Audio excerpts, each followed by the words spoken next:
Hello everyone, today I'm going to show you how to withdraw from Binance to your bank account. Make sure to watch the video until the end, not to miss any important details, like and subscribe. As you can see, currently we are on Binance and this is the homepage where you have all your cryptocurrencies on the watch list or your coins in the market cap.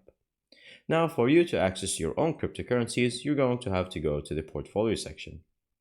From here it will show you each one that you own, and then from there you can either click on any one of them, or you can simply click on the takeout button that is next to the add funds right below your balance on the top.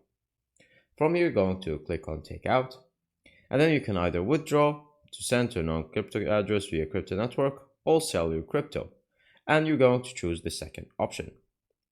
From here you're going to choose whatever crypto you might like, so for example Tether. Then from here you're going to add whatever balance that you might want to turn. And then from here, once you select receive method, it will ask you to enter your bank account details, or you can enter your credit card details in that matter. And then from there, you can transfer them and sell them in the same day, and they will arrive in 2 days maximum.